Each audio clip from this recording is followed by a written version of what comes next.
Some places are haunted by ghosts, others by something far worse. They're haunted by time itself, a time that doesn't pass but waits and watches and tunes you to its frequency. The story begins not with a scream but with a whisper, a quiet inconsistency buried in the digital labyrinth of hospital bureaucracy. It started, as these things so often do, with a single patient record at the Blackmire Regional Medical Center, a file flagged for review. A loose thread in an otherwise tightly woven tapestry of sterile procedure. The patient, an elderly man admitted for observation to Ward K7 on the morning of October 12, 2018, was found deceased in his bed the following day, October 13th.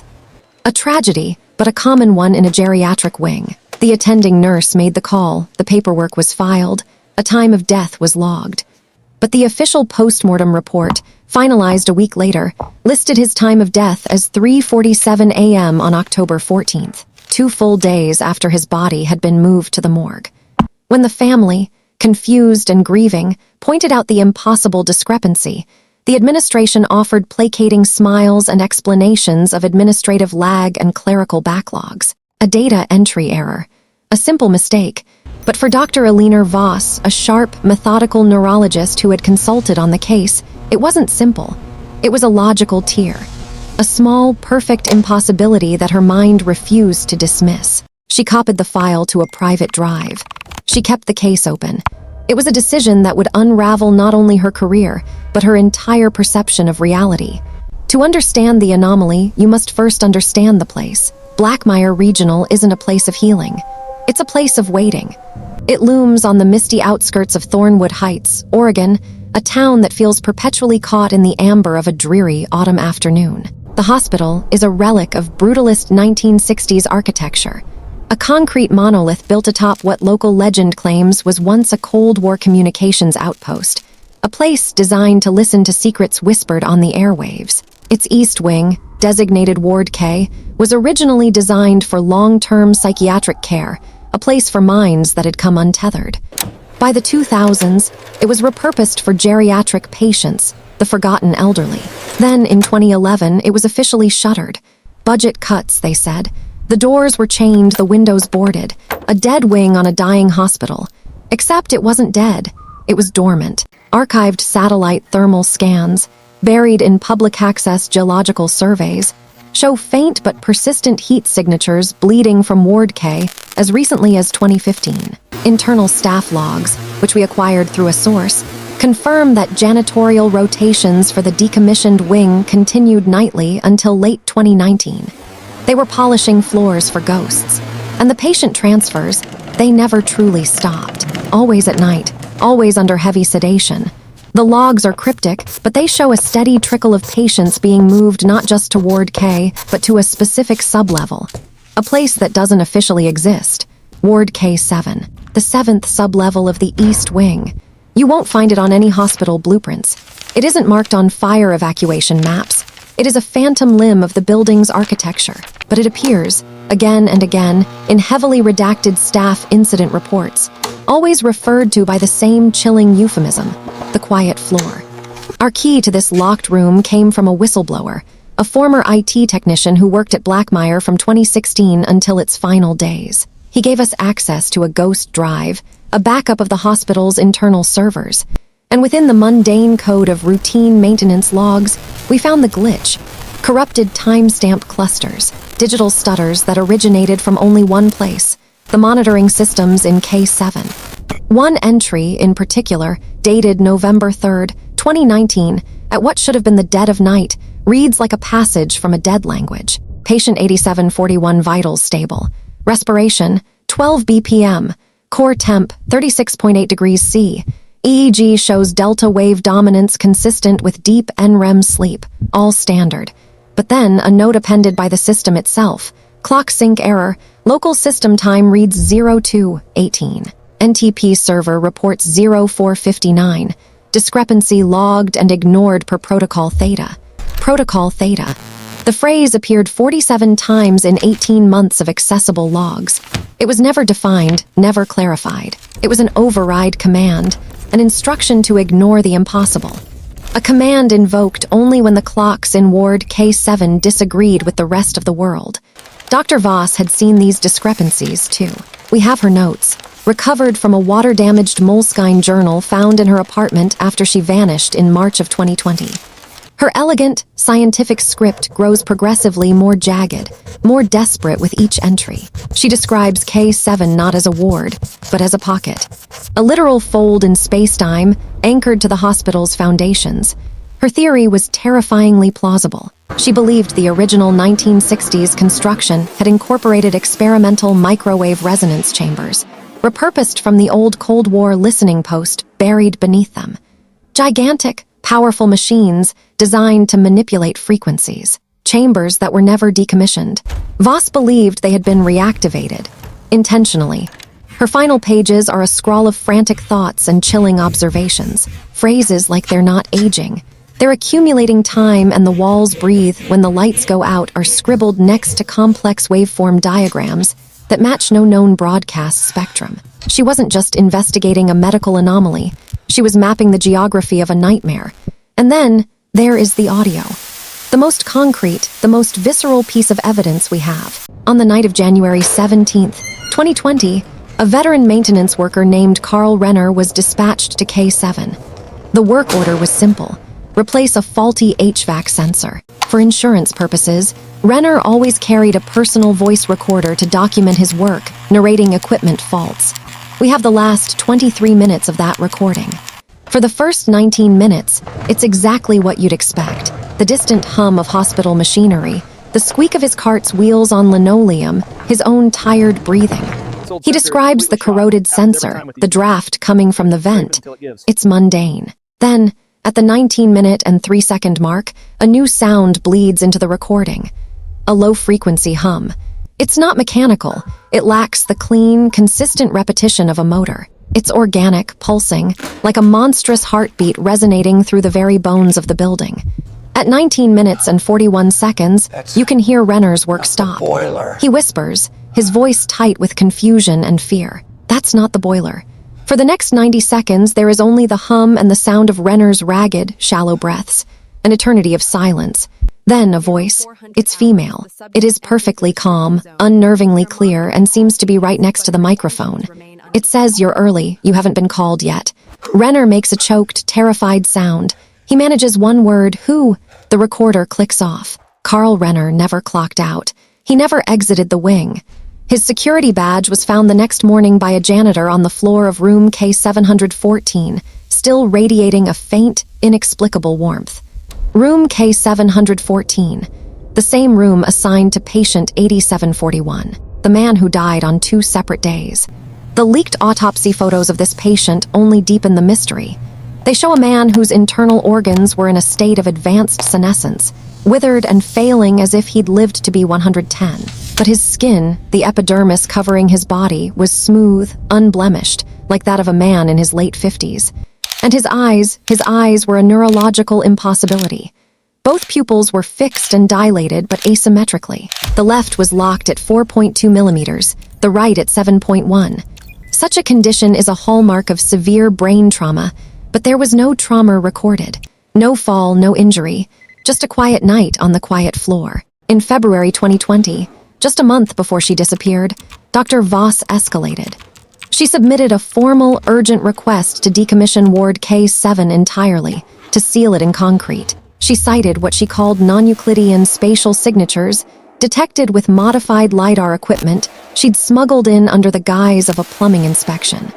The request was denied within hours, but the denial didn't come from the hospital's board of directors.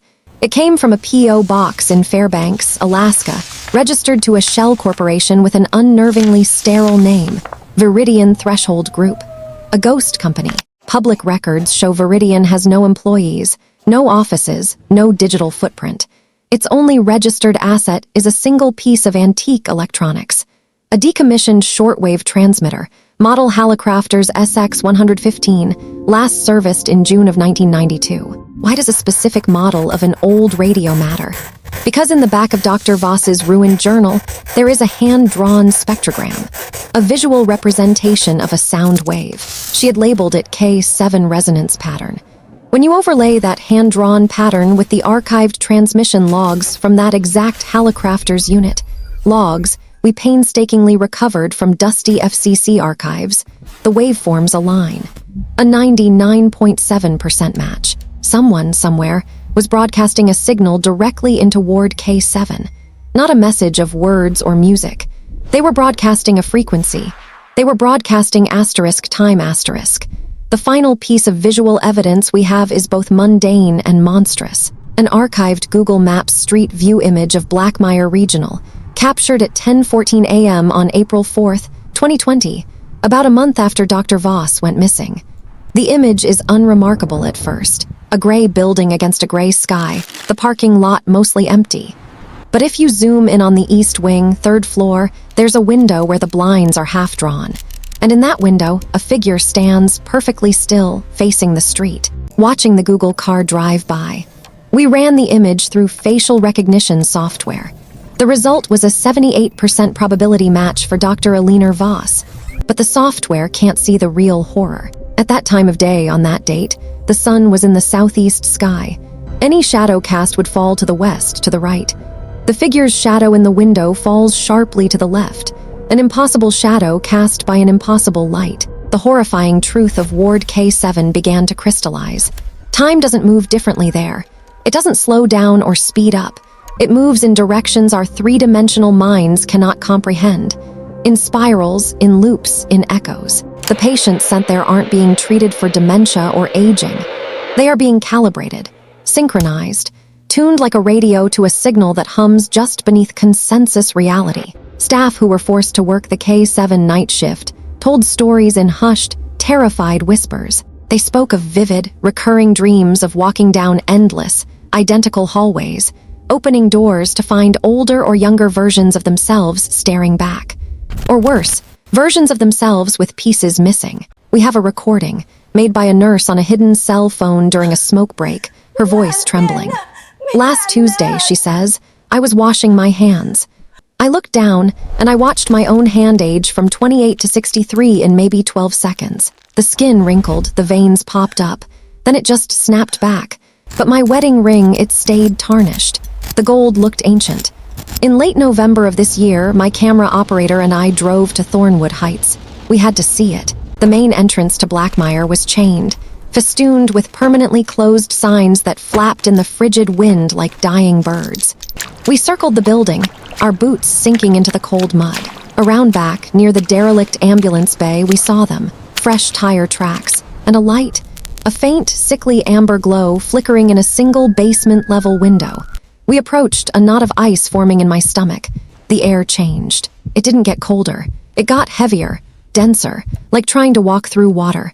My watch, a reliable quartz timepiece, stopped dead at 8:17 p.m. My phone lost its signal instantly. The camera feed in the monitor began to glitch, a cascade of rolling static. For a single frame, a perfect, clear image flashed on the screen. Room K714. The hospital bed was neatly made. On the nightstand, a coffee ring stained the wood. The room was empty. My operator grabbed my arm, his voice a strained whisper. "That's not possible. We didn't go inside." We turned and ran. We didn't stop until the oppressive weight in the air lifted miles down the road. Later, while reviewing the footage, we found something else. In the final seconds of recording, just before the feed died, the camera had tilted up as we turned to leave. It caught a glimpse of the 3rd floor window, the same one from the street view image. There was a figure there, same posture, same absolute stillness. But this time it was facing away from the street. It was looking down at us, and in the enhanced, high-contrast frame of the empty room that had flashed on our screen, we could now see something else. On the nightstand, next to the coffee ring, sat a shortwave radio, a Hallicrafter's SX-115. Its tuning dial was glowing with a soft, malignant red light. It didn't end there.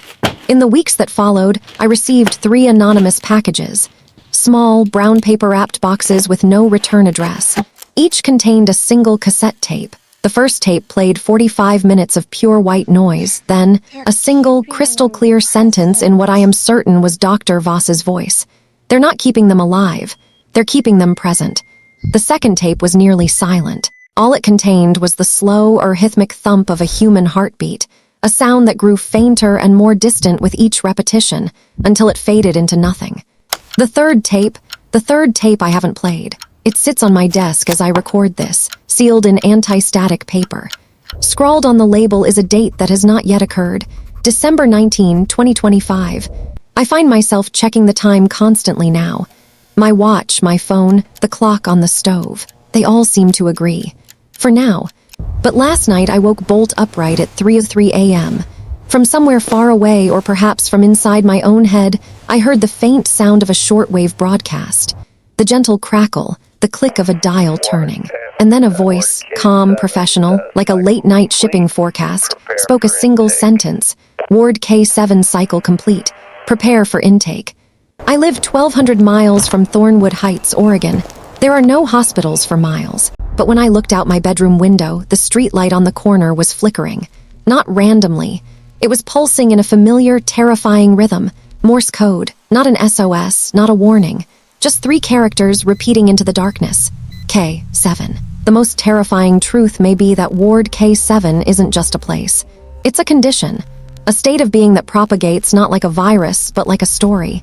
It spreads through observation, through documentation, through the simple, dangerous act of paying attention. Every person who listens to these words, who learns of the impossible clocks and the phantom wing, you become part of the calibration. Your perception of time might bend just slightly. You might start to notice the discrepancies.